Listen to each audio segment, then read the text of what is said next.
Welcome back, folks. It is RGR Football Live. I know it looks a little bit different. I am in a secret location within the confines of Kansas City, and Dan is here with me. Here we're going to get into everything that we saw, our notes on this particular game, preseason game number 1 against the 49ers. There's still news coming in. We're going to have a great time. I hope you guys will enjoy this. Welcome to RGR Football.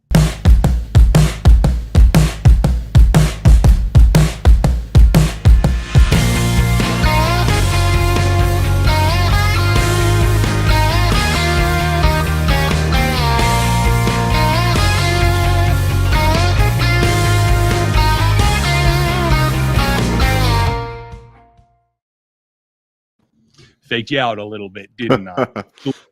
How are you, Dan? Oh, I'm doing very well. I thought that this was a lot of fun, even though it was their first preseason game. So I'm hoping to see what all you guys think as well. Welcome in tonight. Yeah, I know a lot of you guys are fired up. This is our normal thing. If you are new to this channel, like, sub, hit the bell right now, because this is what we do. The breakdown is the post-game show live. Every chance that we get, even if it's Monday night or whatever, it'll move around, but it's a little bit different. Thank you to the friendly confines, my brother's studio here in Kansas City, a little bit different. We're going to get into the details, what we found, what we took away. I want to start very top of the show. Thank God Andy didn't do what he said he was going to do and leave Patrick in a whole quarter. I was very happy to see that. It was pretty obvious that was going to happen. I just,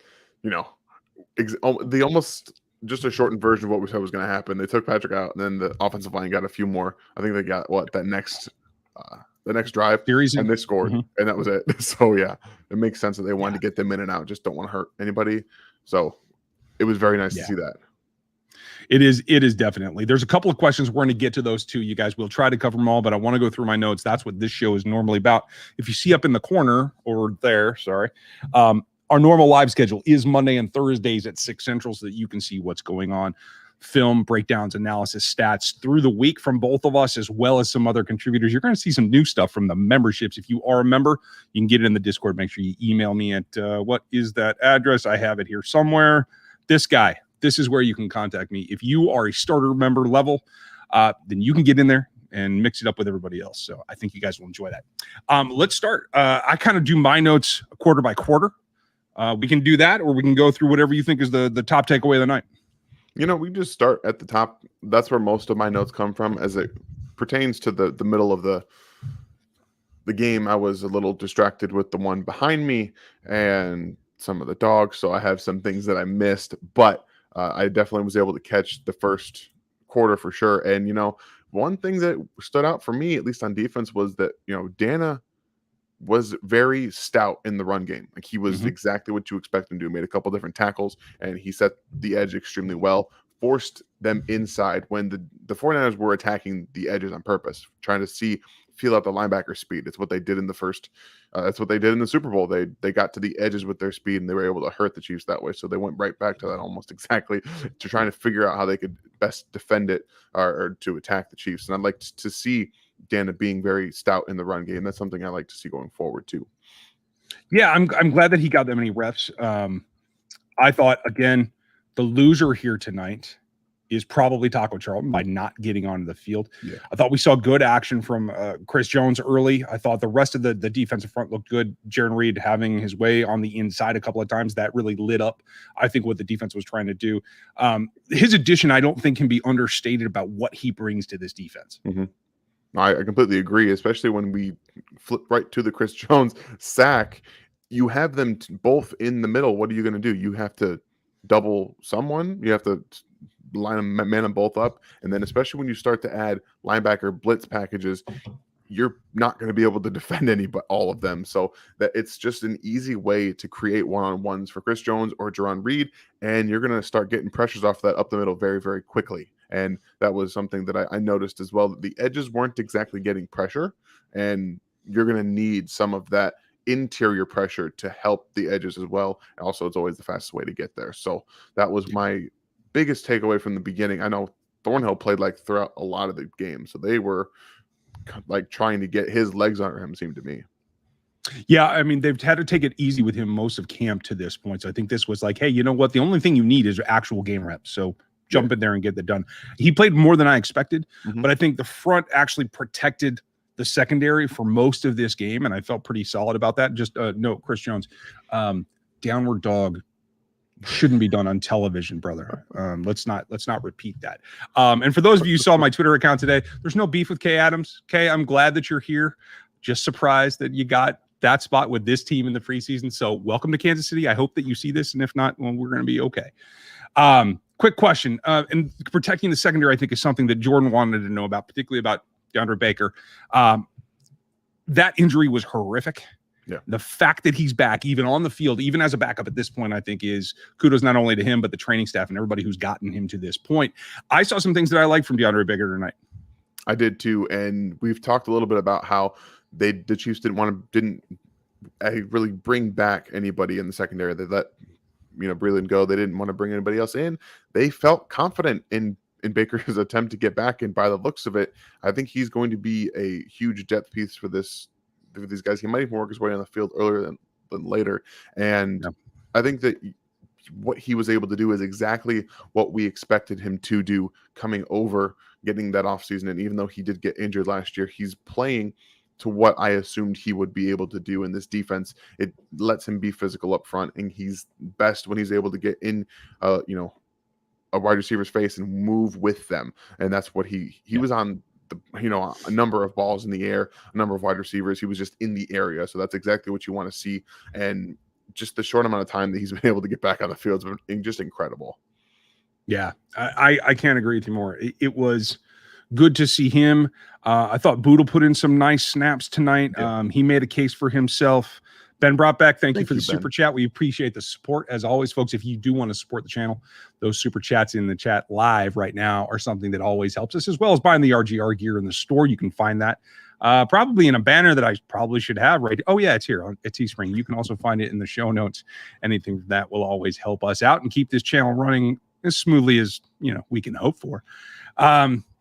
Boodle in particular, to me, is a guy that I think's been on the edge in terms of trying to make this roster. And one note, just as we were getting ready to go live here, we saw him at the very end of the game playing too high as a safety look, something that he did every now and then at Nebraska. And I think that is a way for him to make this roster. I don't want to get too far behind in that because there's some other things that stood out early. Pringle ran a solid route for that touchdown against DB that gave him too much of an outside go. But that's what happens in the preseason. That's not a dig on Pringle. I think he did what he was supposed to do. D-Rob seemed to get the first look at wide receiver 3. Do you think he held on to it tonight? I mean, as much as you can for getting two drives in, I think that's what I almost expected, considering how much he's been involved in the offense to this point in his career. That just is what it seems to happen. And when we go forward in this process, I think that you're going to see a lot of back and forth with wide receiver snaps with him, Pringle, whoever is going to be on this roster, maybe Kemp, depending on what they do with Hardman. There's a lot of interchanging going on because you're going to have the Chiefs trying to figure out who is going to be around for the future. Both Robinson and both Robinson and Pringle are free agents after this season. They're going to have to figure out if they want to keep who's going to be on this team. So I think that both of them are going to get a chance to prove that they should be the ones kept, and obviously Hardman's going to continue to get his this season because he's a draft pick, so he's always going to get that. But yeah, I think that I see a good repertoire with Chad Henne and Brian Pringle, which makes me pretty happy. I think that they can do things a little bit easier with Mahomes in there, but we all know that Robinson does things well after the play breaks down. He may not be the best route runner in the world, but he seems to have that connection with Mahomes. So they're going to figure it out, whether it's going to be, during the preseason. I don't think so. I think it's going to still play out throughout the year. So what do you think about Mecole Hardman and the lack of, let's just say, punt work that he's been getting? I think it's the best thing for this team. He needs to be wide receiver. He needs to be focused on that job. Now, I know it started off with a rough night. That was a contested catch. I wouldn't call that a drop, his first target. Not too concerned about that. And folks, remember, anything with these starters, don't put a ton of stock in. This isn't going to change anybody's starting station on this team. It's the guys that are the backups, the 2s and the 3s, who's fighting for what slot that's going to make the difference here. And welcome to the NFL, Devin Key. Thought he played solid game later. obviously jumped the gun and thought he was a little bit more athletic than the rest of this league was to begin with. It happens. I don't think, especially because he came back and I thought he made some nice plays, some good open field tackles later in the game. I don't think that degraded his confidence. I don't think that took anything away. He just understands he has to play a little bit deeper and he's not Juan Thornhill. Okay, that's fine. Overall, what did you think of Key's performance? Yeah, I think that he just got his hand caught in the cookie jar there a little bit. Had to be on that left side just a little bit too much. He was like, oh, I see he's going to go over there. Just your reaction sometimes. You want to make a play so bad that you just kind of overtake that. And that's what he did a little bit there. It's not a big deal. It's going to happen, especially in the preseason. You want to get that out. Actually, I think it was perfect for him to have that out right then and there when it happened because, one, the Chiefs score, then they come back. The 49ers come back, they score off that, and it allowed him to kind of, in my opinion, settle down a little bit. That's when he made those plays a little bit later. He was in better positioning. So the fact that he got more play with the second defense tells me what they think of his potential. And maybe he's going to be a guy we see more in this safety rotation than a guy like Will Parks, who didn't get much play until the second half. Maybe they're just testing some things out. But I think that he did a good job of, as Ted Lasso would say, being a goldfish and just forgetting everything and going back into that and playing out. So I like to see him do that and really get on the field to show that he might make this roster. And I think he's going to be one of those back end safeties myself. What do you think about Amari Cobb getting run in there early too? I thought he looked a lot more direct in what he was doing, less hesitant. I have not seen him react to the ball that quickly before. I thought Demarius Harris was better last year at seeing it, hitting it, and getting in that hole where he needed to be. Positive sign. We'll see what happens when he comes back. Let's see what happens on Monday. I'll be at camp, you guys. You can come see me. I'll be up on the hill in the corner, posted up in my normal spot because the changes that are going to come, Cobb might be one of them. Before we move on to, I just want to say for those of you who didn't catch me last week, Trey Lance is the real deal. He's the 49ers starter come the regular season. Do not mix it up in any way, shape, or form. That long pass was a breakdown, but that is more glimpses of the future than anything else. Other highlights. Yeah, hey, that's fine. It's going to come. Every rookie has jitters. I think Noah Gray kind of showed that tonight. That's all right. Oh, yeah. Nice to see Andy actually run the ball heavy in the first series, whatever the scripted plays was. Kudos to Mike Burton. Yes, you guys, I told you there will be a fullback on this team. His name's Mike Burton. He's going absolutely nowhere. I was really happy to see that and just hope that they don't give him too many touches because you'll never hear me stop talking about him. Henny drives me nuts. Chad, it's the preseason. You don't have to run anywhere. Just take a knee. Just take a knee. If he gets hurt, no. He was just trying to give the 49ers defense a glimpse of what happened in Cleveland last year in the postseason. He was like, I got the legs, guys. Don't you worry. I still got them. He wanted to give him a little taste of it. That's all. Chad Henne might be older than me here pretty soon. It made me nervous. That ball was a little bit behind Noah Gray. I don't put that on Gray. I thought it was a pretty valiant effort to make that catch. But no, I thought just it looked a little bit hesitant, a little not quite all the way there. I thought Jody Fortson, he had was it a drop earlier? Or was just an off-target pass? I can't remember if he got credited with a drop, but I thought he made a mistake early and came back and played a pretty good game.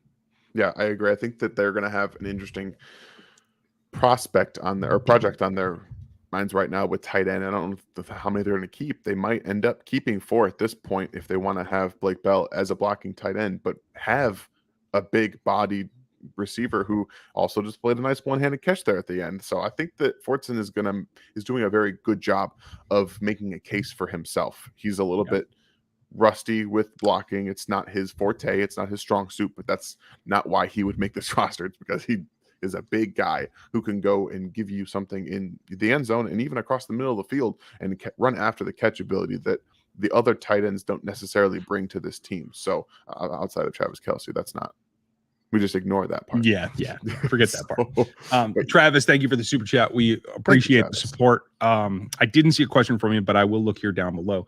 Mike Hughes, good in the punt game, got beat up a little bit in the pass game. That's pretty much what I expected. I think he and Baker are going to be quality backups, but they're not starting level. Rashad Fenton should be the nickel on this team. I don't think anything has changed that, despite the playing time tonight. I think that's the way it will shake out as it comes down.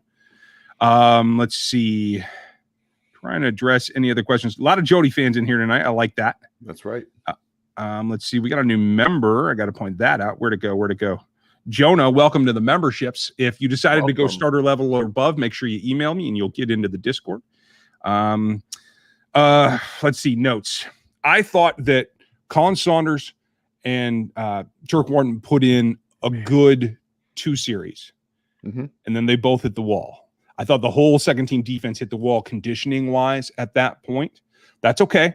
Yeah. This again is a preseason game. It's your first contact, but I think Saunders showed his explosiveness that we saw as a rookie again. And I think that his honed game is going to help him contribute. I like Wharton as well. I think we should be very, very comfortable with the 4-man defensive tackle rotation. I completely agree. I think that those guys did a good job of showing you what they're going to be giving you in those reps that they do end up getting in the regular season, because they're not going to play a whole lot like they did from this point on. They're going to be rotated in sparingly, and that's kind of how they should be. And they kind of showed exactly what, like you said, they hit that wall. And if you can just get them in there for those couple of snaps to get that explosiveness in and let Saunders, I mean, Wharton can probably play a little bit more, to be honest with you, but they'll rotate Saunders in a little bit less likely and definitely more in passing situations. But he's definitely a guy with that explosion, like you said, the athleticism, that if you can get the conditioning and maybe lose a little bit more weight, maybe get more upper body strength so you can play the run a little bit better, the depth up front on this defensive line is all of a sudden pretty good. Yeah. I mean, there's really only 4 tackles. I don't think they have a legitimate 5th tackle if we're counting Chris as an end. Now, you get half of Chris Jones as a defensive tackle, that's fine. I think you have enough. But I think that's leaning towards 6 ends. Tim Ward obviously had a good stat night. I thought he looked explosive at times. I thought he missed a couple of things as well. I thought Dana looked solid. I thought Jamon Harris came off the ball pretty well. Obviously, we didn't see Taco, and I don't know what's going on with Taco, if it's a physical thing or if he's just not clicking yet. But if he's not careful, somebody's going to pass him up. And then we still have Alex Okafor, who's hurt. We all expect that. Alex gets hurt at his age. If you're going to get 10 games out of him, I think you got to feel pretty good about it. Yeah, I think so. And I'm hoping that that's what they end up getting out of him. It's just going to be a kind of a trial and error thing. I think if he gets hurt again, then they're just going to be done with it. Because if you're not in the field, what's the point in bringing it back, in my opinion? And with them having Chris there, it looks like they're going to have Frank this season, I guess. I mean, it looks like things are trending that direction. So I don't know. It really looks like Tim Ward could make this roster too, really depending on how things go there. I think Kando is definitely going to be on the practice squad. He's showing you exactly why he was, one drafted so late in the project type. He's definitely still learning how to play. And tonight was one of the reasons exactly why. He's just not there mentally yet. He has a lot of raw aspects to him, to his game. It's all about honing the craft now. So you're going to probably see him towards the end of the season this year, like we saw Tim Ward last year. And it's just a good experience right now for him to get these reps in so he can see what he needs to work on and then get on that practice squad and start to improve. Yeah, absolutely. Raw is the best word for him. Don't take anything away from tonight. But I'll also say this. The real chance to make this roster, to push for this roster, starts tomorrow. And what you learn from game film. And folks, I can't stress enough that game film is something just completely different. Javonte, they are back. It's preseason. Thank you for the super chat and the support. Glad to see you. And I think we're all glad that they're back. I see a lot of questions in here about Fortson. I think we covered Fortson. I will just say this, guys. He's not pushing Noah Gray. Noah Gray's the 2. And I will say, for those of you that think he outplayed Noah Gray, I will say one thing to you, and that's really all it comes down to, and that's level of competition. Jody got to play against the backups. Noah did not. Well, at least whenever he was targeted. I know he did get some snaps late. I didn't think it was a ton. I was happy with CEH. Couple of guys before we wrap up. Jerick McKinnon is coming for this roster, you guys. He will be the 3rd running back. It is not a question. Darwin Thompson might have written himself out of this equation. I'm not sure. It depends on how level-headed the coaching staff thinks he can be in a real situation. I'm not sure this counted. Other guys that stood out, obviously Pringle with the touchdown. Thought Kemp made a couple of nice plays. Covered Ward, covered Cobb. Hey, that's the bulk of my notes. What else you got? Yeah, so I think Fort Fountain had a few good plays. He actually played well against press a few times against man. He got open downfield, showed good hands. I liked to see him actually doing that with the 2s. With Chad Henne, it was nice to see. I know that Powell got buried on the depth chart a little bit. He did get in the 4th quarter. I thought that he did, a pretty good job of separating multiple times. Unfortunately, Buechele missed him wide open for it would have been a touchdown. House call, in my opinion. So I like to see he's progressing. Maybe he doesn't have the playbook completely under him, which is perfectly natural at this point in time for him to do that. But seeing those things that I saw on film, at the line of scrimmage, the working with the hand swipes, that's exactly what he needed to do to get better and be a guy who could contribute at some point in this season. Maybe not a ton. Obviously, the first team offensive line I thought did a very good job keeping Mahomes and Chad Henne clean, and they looked like a cohesive, for the most part, a cohesive unit in there, which is something I didn't expect to see this early. So Lucas Niang, big shout out. He played very, very well. I know the 49ers didn't have their top pass rushers out there, but still, you watch him get into his sets and get that leg back. He was getting that back there very well. There was no hitch in his get up. He was just technically sound. I really like to see that. Yeah, I'm with you. Jonah, you can hit me at this email address, rgrpodcast@gmail.com. That is how you get in touch with me. And remember, starter level and above gets into the Discord. A couple of questions. Eric, thank you. I'm glad you stayed up till 1 a.m. Thanks, buddy. Yeah, man. And it's a good point. I let Dan bring up Fountain because I didn't want to overhype it. You guys hear me talk about the athletic matrix every year over and over and over. There are 3 wide receivers on this roster that are in the top 50 in the athletic matrix of the last 10 years. It is McCole, Tyreek, and Darius Fountain. And I think finally he has a quarterback and to put it into places that he can use it. I thought he took a step forward here, especially with Callaway not on the game day roster tonight. I think he's pushing to be in that top 6 wide receiver group. Yeah, it's going to be him and Kemp to be in my right now as it stands now as the 6th guy. And the way Fountain played compared to the way that Kemp did, right now I give the edge to Fountain, especially because he was playing with the 2s right there. I didn't see Kemp much out there with the, with Chad Henne. So I give the edge to him. I think that he could actually bring a little bit right now. So it's always been the issue with Kemp is that he's never shown it on the field very much. He's going to get a shot because he's nearing the end of when you can keep treading water at just special teams. I don't know what's going to happen with Dorian O'Daniel. Linebacker question from Chris. Thank you, Chris. I thought they played solid. I didn't see Nick make any mistakes, but I saw Ben Neiman come in pretty closely behind. So I'm going to have to go back. I don't know that I'll get a chance to watch this before I get to camp. So I'll tell you guys what happens on Monday and who's getting reps with who. That's going to be important. Thornhill played a ton, Jeremy. They're trying to get him into shape, I believe, after taking it relatively easy on him. But I didn't see any hesitation. It looks like he can move just fine like you would expect. Hey, folks, we just hit just about 600 people in here tonight for a preseason game. That's so incredible. Much. So I'm glad you guys are here with us. I know it's a little bit late, especially for you East Coasters. Voodoo, we talked about Powell some. Longmore, thank you for the support. Appreciate that. Fountain, we're going to wrap up with whatever your questions or points are, you guys, unless I missed something from you, Dan. No, I don't think so. I think we got just about everything in my notes for the big stuff, just little stuff at the end, which is just, it's hard to really see. I was, like I said, in and out. So it was the last drive, fun. Bouchel may as well get traded. His stock will never be higher with that running touchdown to the end. So. Take the money and run right now. Let me wrap it up with this then, you guys.